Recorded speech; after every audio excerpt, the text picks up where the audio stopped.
Bonsoir à tous, bienvenue si vous nous rejoignez à l'instant. Merci de choisir TVS pour vous informer. Le port des bracelets est une tendance résolument à la mode et personne ne voudrait passer inaperçu. Cette activité est également rentable pour celui qui s'y adonne. Le reportage de Othman Aldo Mabunda. La fabrication de bracelets ici à l'ancienne gare routière, l'un des plus grands carrefours de la place, où les commerçants exercent la vente à la sauvette de divers produits, est une activité grandissante. Où s'assemblent tous sexes confondus, tous y trouvent leur compte, et que cette tendance qui est actuellement à la mode ne puisse passer inaperçue, histoire de valoriser la création africaine. Moi, je préfère aussi le faire pour ne pas être en arrière. Il faut toujours le faire. Ça fait du bien aux commerçants, à la population aussi. Voilà pourquoi je le porte. Comme lui aussi fait en promotion, j'ai profité. Moins de coûts. Donc, je vous conseille aussi de faire pareil. Cette mode offre le privilège à tout le monde de bénéficier de ce précieux bracelet qui comporte les initiales ou l'intégralité de la nomination. Seulement, les prix varient en fonction de la demande du client. Il y a des prix aussi donnés. Il y a des bracelets, des 1000 francs, avec un prénom, deux prénoms 1500. Bon, il y a d'autres qualités aussi que je crée, avec deux prénoms sur le même bracelet, 2000. Donc ça dépend maintenant de la poche du client pour accepter, accepter un peu ce qu'il préférerait à travers ces moyens. Cette activité qui rentre dans le registre des petits métiers est rémunératrice et permet à ces vendeurs de subvenir à leurs différents besoins pour épargner quand besoin se présente. Je survis mieux et j'épargne dans ça et je ne vois pas quelle activité qui pourrait m'intéresser à part ça en ce moment. Sinon, il n'y a pas de problème dans ça. Par jour, je peux avoir 5 000 d'épargne et chaque fin de mois, je mets 150 000. Et malgré les 150 000, il y a d'autres activités que je peux créer en un jour à travers ce business. Alors, il est de bon aloi que ce registre soit davantage considéré à travers cette activité qui ne cache pas son rendement pécuniaire. L'absence de bus Sogatra dans la capitale est perceptible en raison de la grève illimitée lancée il y a 48 heures par l'ensemble du personnel de la dite société. Raison évoquée, 7 mois d'arriérés d'impayés. Le reportage d'Inès Gungamombo. Plus rien ne va à la société gabonaise de transport Sogatra depuis décembre 2015. Entrée en grève depuis le 24 septembre 2018 pour non prise en charge des revendications contenues dans leur cahier de charges et de 7 mois de salaire impayé à nos jours, le personnel de la Sogatra est rentré en grève illimitée il y a de cela 48 heures. Une situation qui laisse sans voix les employés de la dite entreprise qui ne savent plus à quel sens se vouer. Les directeurs généraux, les PCA, les ministres se sont succédés mais rien n'a bougé. La Sogatra est un gros arbre qui cache la forêt. À cet effet, le secrétaire général revient ici sur l'historique de la crise qui n'a que trop duré. Cette situation ne date pas d'aujourd'hui. Ce n'est pas la nouvelle direction générale d'aujourd'hui qui a causé le problème d'arriérés des salaires. C'est une situation qui remonte depuis décembre 2015, lorsque le directeur général, M. Patrick Assélé, arrive ici en décembre 2015. Il y avait déjà un problème d'arriérés des salaires. Nous étions à 2 mois d'arriérés des salaires. Et c'est ce fardeau-là que jusqu'à ce jour, nous entraînons. Donc ça ne fait que nous rattraper. Parmi les mots qui minent cette société, il y a la suspension de l'assurance Ascoma. Les agents, une fois malades, éprouvent d'énormes difficultés pour être pris en charge par la maison d'assurance, du fait que la hiérarchie n'aurait pas rempli sa part du contrat. Entre le mot d'ordre donné par la direction générale et son exécution sur le terrain, il y a une grande marge de manœuvre. Pourquoi le chèque n'est pas arrivé à Ascoma pour que Ascoma puisse continuer les prestations? Donc c'est des choses qui nous déplorent et nous comprenons qu'il y a plusieurs facteurs bloquants au sein de la Sogatra. Il semblerait que certaines personnes tapis dans l'ombre travaillent à ne pas voir les choses s'améliorer dans cette entreprise, en état de fait condamné par plus d'un. Nous ne pouvons pas continuer à payer les pots cassés lorsque les dirigeants ou certaines personnes ne veulent pas jouer le jeu.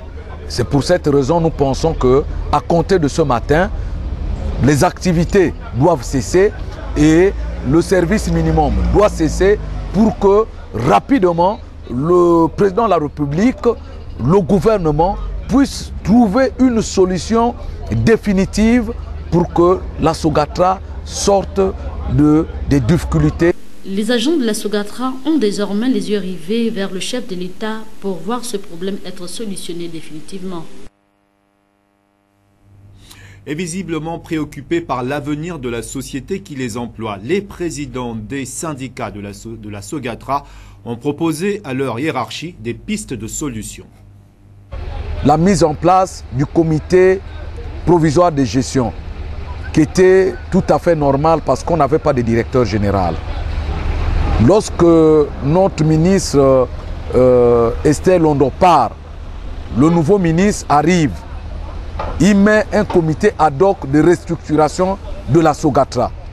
Ce comité venait pour préparer des éléments qui devaient monter au conseil d'administration. Malheureusement, jusqu'à ce jour, ce conseil d'administration n'a pas été tenu. Mais nous avons appris par le canal de notre collègue syndicaliste, ici même au sein de la base, qu'il y aurait près de 400 agents qui devaient être licenciés. C'est pour cette raison que nous nous sommes levés, nous les syndicats responsables. Parce que le syndicat, dans ses missions, dans sa vision, dans son idéologie, c'est la défense, c'est la protection des intérêts économiques, sociaux, professionnels. C'est l'information et la formation. Mais comment un syndicaliste de son nom peut venir mettre au chômage près de 400, 500 agents? Nous avons dit non. Notre devoir, c'est de protéger les citoyens, c'est de protéger l'emploi. Lorsqu'on sait que la conjoncture économique actuelle est rude, mais ces papas qui ont dépassé 50 ans, vont-ils aller trouver le travail où? Nous savons très bien que le gouvernement fera attention à ce que nous sommes en train de dire. Le président de la République nous suit parce que ce sont des gens qui font des propositions pour détruire la politique sociale du président de la République. Et là, nous nous sommes levés. C'est pour cette raison que nous avons, le 24 septembre 2018, nous avons mené une grève qui aujourd'hui, son service minimum est complètement arrêté. Et ce journal se poursuit avec notre série d'informations sur les institutions gabonaises méconnues du grand public. Et aujourd'hui, on parle du Conseil d'État, une institution dont l'actuel président n'est autre que René Abogué est là et dont la gestion du contentieux lié aux élections locales vient de s'ajouter à ses missions. Le reportage de Futsi Boulanga Moleka. Longtemps logé à la cité de la démocratie et à présent recherché par de nombreux compatriotes, le Conseil d'État est l'une des institutions républicaines du Gabon. Son ancien président est Martin Akendengue. Juridiction administrative, son président actuel est René Abogaïla, promu au terme du Conseil supérieur de la magistrature du 3 juillet 2018. Il est magistrat hors hiérarchie. Cette juridiction administrative suprême exerce deux missions historiques, à savoir celle de conseiller du gouvernement pour la préparation des projets de loi, décrets, ordonnances entre autres. Il traite aussi ses demandes d'avis et effectue, à la demande du gouvernement ou à sa propre initiative, des études. L'institution est aussi juge administratif suprême.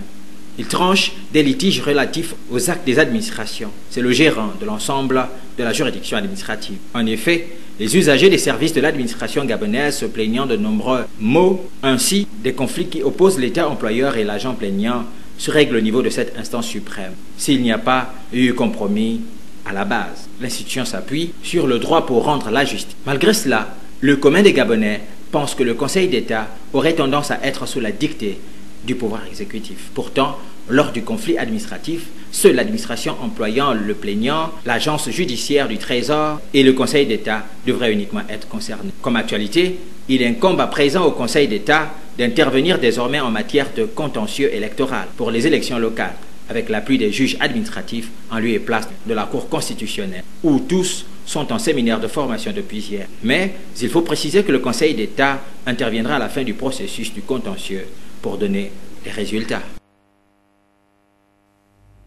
Tout autre chose à présent, le programme Vision pour tous, initié par G16, lequel a duré 6 mois, vient de prendre fin. Les organisateurs en tête desquels G16 a tenu à faire le bilan de cette activité. C'était aux côtés du secrétaire général du ministère de la Santé, le récit de Frem Biogoezo. Lance le 4 avril dernier à Libreville, le programme Vision pour tous est un programme ophtalmologique organisé et financé par GZ, Gabon Spécial Économique Zone, supervisé par le ministère de la Santé.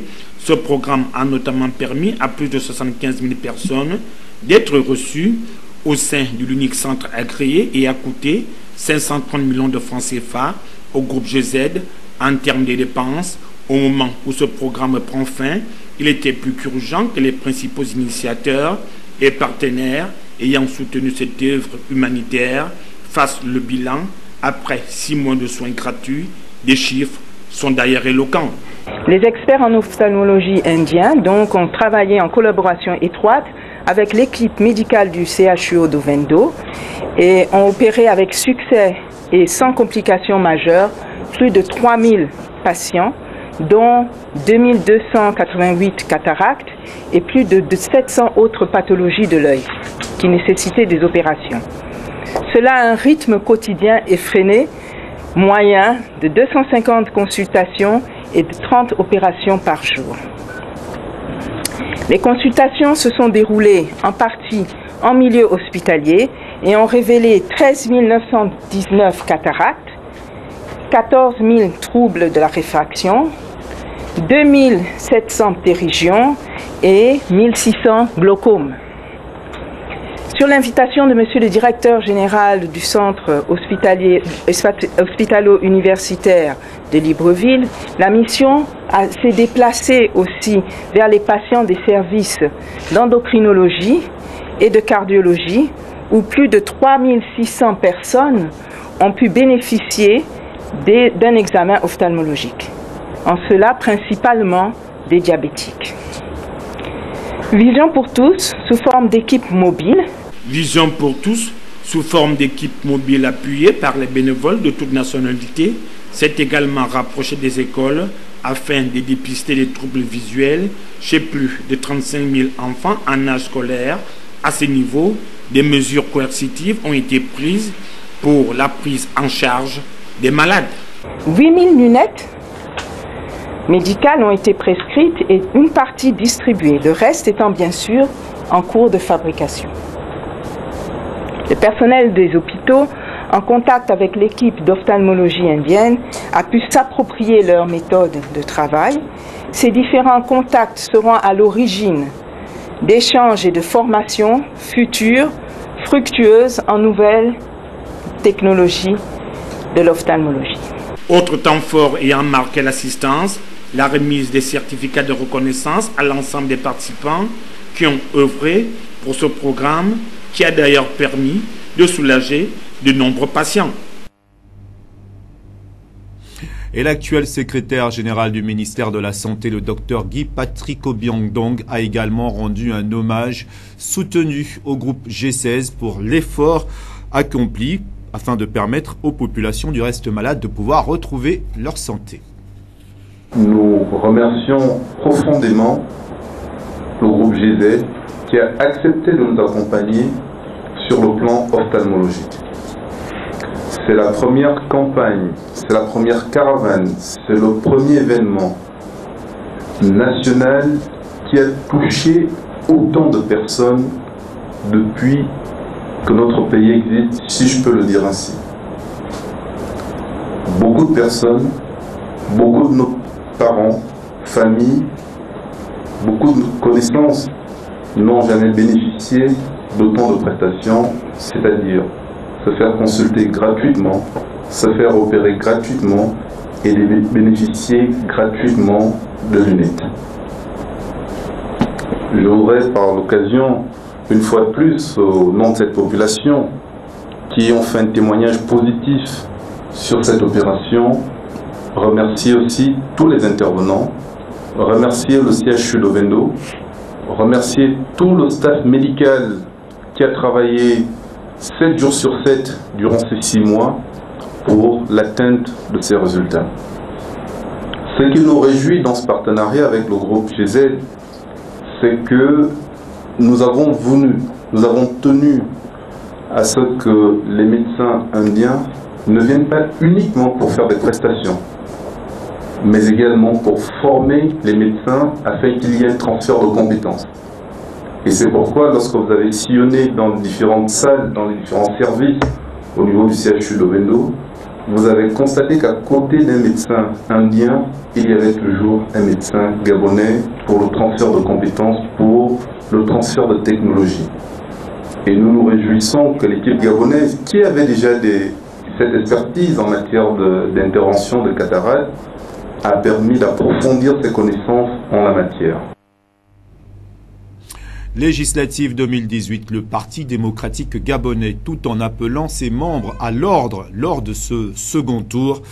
Ainsi, le président de la commission permanente de discipline du parti annonce des sanctions disciplinaires à tout membre malveillant. Propos recueillis par nos reporters lors du point de presse donné à cet effet. Mise en garde de la commission permanente de discipline. Conformément à notre loi électorale, les élections législatives prévoyant un deuxième tour en cas de non-observation de la majorité absolue sur chaque siège nous obligent à repartir sur le terrain au fin de conquérir les sièges nécessitant cette nouvelle confrontation. Pour cela, militantes et militants du Parti démocratique gabonais, il nous revient de remobiliser nos forces et nos troupes pour la conquête optimale des 10 sièges et conforter ainsi nos positions de leader politique de notre pays sur la base des suffrages exprimés par les Gabonais de manière transparente et démocratique. Il nous a été cependant amené de constater que malgré les multiples remises à l'ordre, notamment par les rappels à la discipline de nos camarades, toutes qualités confondues au sein du parti, confère les dernières sanctions prononcées relatives aux décisions numéro 002-PDG-CPD-PDT et numéro 003-PDG-CPD-PDT, certains d'entre eux tapis dans l'ombre, mieux ceux qui pensent être de l'ombre, donc non visibles, alors que le Gabon est une maison de verre, continuent de semer le trouble dans nos rangs par des actes de duplicité en exhortant les compatriotes à ne pas accorder leur suffrage au candidat du PDG. Face à ce constat, nous tenons à leur signifier qu'ils sont tous autant qu'ils sont, et quel que soit leur statut politique et administratif, formellement identifiés. Les dossiers des intéressés étant actuellement en examen, le moment venu, des sanctions leur seront infligées conformément à l'article 92, alinéa 4 des statuts ainsi que des articles 100 et 101 du règlement intérieur de notre parti. Je rappelle une fois encore que la duplicité et l'immoralité politique qui ont toujours caractérisé certains camarades doivent désormais être bannis de la nouvelle normalité de notre grand parti, le Parti démocratique gabonais. La commission permanente de discipline reste à l'écoute de l'ensemble des militantes et militants. Des numéros de téléphone sont mis à la disposition des camarades au siège du parti et auprès des secrétaires nationaux chargés de l'animation politique dans leurs provinces respectives pour recueillir toute information nécessaire au bon déroulement de cette deuxième phase. Fait à Libreville, le 12 octobre 2018, le président de la commission permanente de discipline, Guy Benjamin Kounourou. Je vous remercie. On en vient à présent à parler de ce cas de pendaison survenu à Port-Gentil. Un jeune mécanicien de nationalité gabonaise s'est donné la mort suite à un excès de dettes mal gérées. La découverte macabre a été faite au petit matin par le voisinage. Attention, certaines images peuvent heurter la sensibilité des plus jeunes. Le constat est fait au petit matin, notamment aux environs de 5 heures, par son voisin le plus proche. Tel que le démontrent ces images, André Mabouala vient de décider de quitter volontairement les siens par un acte de pendaison sur une branche de manguier implantée dans la cour de son domicile. L'alerte des autorités compétentes parmi lesquels les agents de la 8e compagnie des sapeurs-pompiers de Port-Gentil, la police nationale, officiers de police judiciaire et le procureur adjoint de la République près le tribunal de première instance, ne fera que susciter l'ouverture des enquêtes, principalement basées sur l'interrogatoire des habitants environnants, aussitôt mobilisés sur cette partie du 2e arrondissement de la commune de Port-Gentil, autrement appelée Balise, derrière la pharmacie Radoka.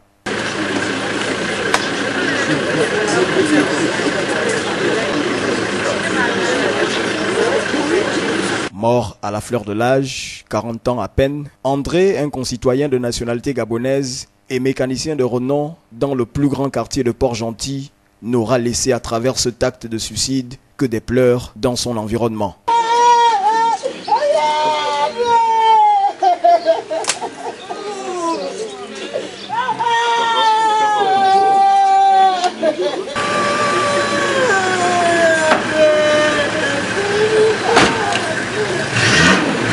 En attendant les conclusions de cette enquête, certains témoignages recueillis en off auprès de ses parents laissent entendre que le pendu aurait été victime de menaces à l'endroit d'un client auprès de qui il s'était endetté d'une somme de 70 000 francs CFA.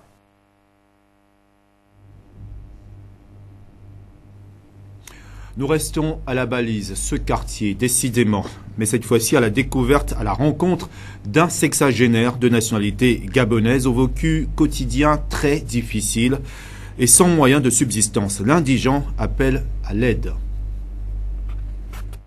C'est un homme de nationalité gabonaise, la soixantaine révolue, qui vit dans cette maison, 6 au quartier Balise. Comme nous pouvons le constater à travers ces images, son quotidien ne semble pas plaisant, plus encore en saison de pluie. C'est pas facile que quelqu'un puisse vraiment monter là-bas. Moi, peut-être si c'est les gens de la SCG qui ont, par exemple, la longue échelle, par exemple, moins, là, ils pourraient couper peut-être au fur et à mesure, En plus de la maison qui est une véritable passoire, il y a ce palmier qui représente un danger, celui-ci pouvant tomber à tout moment en temps d'orage. Et ça tangue toujours de fois de couper, surtout la journée quand il pleut vraiment, il y a du vent. Je suis obligé de fois de quitter de la maison, aller de fois rester là-bas chez ma famille maternelle là-bas, voir comment le palmier là tangue, ça tangue, ça tangue sérieusement. J'ai tellement tout l'inquiétude là de ce côté-là.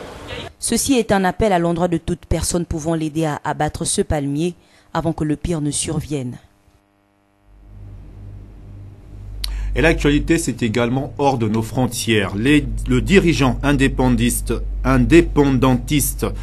polynésien Oscar Temaru a annoncé mardi à l'ONU que son parti voulait intenter un procès devant la CPI contre la France en raison des essais nucléaires en Polynésie. Une procédure qui a peu de chances d'aboutir, nous rapportent ici nos confrères de la presse internationale. Le nuage nucléaire n'en finit pas de retomber. Jusqu'à l'ONU à New York, où le leader indépendantiste a annoncé le dépôt d'une plainte contre l'État français. Le 2 octobre, nous avons intenté une plainte devant la Cour pénale internationale pour crimes contre l'humanité. Ce procès a pour but de traduire devant la justice tous les présidents français en vie depuis le début des essais nucléaires. Des essais, selon les indépendantistes, imposés à ce territoire et à ses populations par le colonisateur français. De 1966 à 1996, les atolls de Mururoa et Fangataufa ont été le théâtre de 193 essais nucléaires qui ont eu des effets sur la santé des habitants et sur l'environnement. Devant la même commission, le président de la Polynésie française a lui souhaité réaffirmer le rôle incontournable de la France pour l'avenir de l'archipel. En tant que pays autonome, au sein de la République française, nous nous tournons en priorité vers ce partenaire, vers la coopération avec l'État français. Nous reconnaissons que l'État français est un bon et loyal partenaire. En jouant la carte de la justice internationale, les indépendantistes risquent des déconvenues. Pour être recevable, la plainte déposée auprès de la CPI doit l'être par un État et concerner des faits postérieurs à 2002. La francophonie, réunie à Erevan, a choisi de placer à sa tête la Rwandaise Louise Mushikiwabo. Cette nomination demeure contestée à cause des entorses du Rwanda aux droits de l'homme. Presse internationale. Et un boulevard devant elle. L'actuel ministre des Affaires étrangères du Rwanda devrait en toute logique prendre la tête de l'Organisation internationale de la francophonie. Elle profite des déboires de sa rivale, la Canadienne Michaëlle Jean, qui rêvait de briguer un second mandat. Mais critiquée pour son train de vie somptueux, elle a finalement été lâchée par son pays. Louise Mushikiwabo bénéficie, elle, d'un soutien massif de l'Union africaine et de la France. Sa candidature avait été officialisée le 23 mai dernier lors de la visite du président rwandais Paul Kagame à Paris. Une candidature qui a aussi suscité la polémique, notamment parce que Paul Kagame, dirigeant autoritaire, n'a eu de cesse de prendre ses distances avec le français. Sur notre antenne en mai dernier, Louise Mushikiwabo revenait justement sur ces critiques. Vous savez qu'on vous attend là-dessus. Je pense que la francophonie n'est pas en guerre contre le Commonwealth ou la langue française en guerre contre l'anglais. Au contraire, je pense que la francophonie aujourd'hui s'inscrit dans un monde de plusieurs langues, ce qui est le cas de mon pays. La ministre de 57 ans est née à Kigali le 22 mai 1961. En 1990, elle fuit les violences qui touchent son pays pour s'installer aux États-Unis avec son mari américain. Elle ne revient en Rwanda qu'en 2008. Parfaitement bilingue, elle a toujours défendu la voix de son pays, n'hésitant pas à critiquer l'ingérence française en Afrique. Qui décide de l'avenir politique des Africains? Ce n'est pas Paris qui décide, c'est évident. La nomination de Louise Mushikiwabo consacrerait le retour de l'Afrique à la tête de l'OIF. Avant Michaëlle Jean, l'organisation avait toujours été dirigée par des Africains. Expression libre avant de refermer cette édition d'information avec cette question qui vous a été posée par Mosconi Ngonomba. Quel est le plus grand lac d'Afrique? Le nom du lac le plus grand d'Afrique. Je crois que c'est le lac Victoria, si je vois le nom. Le lac Tanganyika. Pas ça? Vous me donner le nom du lac le plus grand d'Afrique.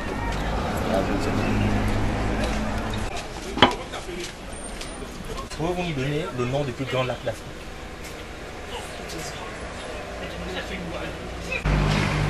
Lac d'Afrique. Lac le plus grand d'Afrique. Le plus grand lac d'Afrique. Bien, ça fait longtemps. Ça fait longtemps. Non, moi je connais pas. Tu peux nous donner le nom du plus grand lac d'Afrique? C'est difficile. Voilà, à retenir donc pour tous ceux qui l'ignoraient jusqu'à présent, le plus grand lac d'Afrique n'est autre que le lac Victoria. C'est ainsi que se referme cette édition d'information réalisée par l'ensemble de la rédaction. Merci à tous de l'avoir suivi.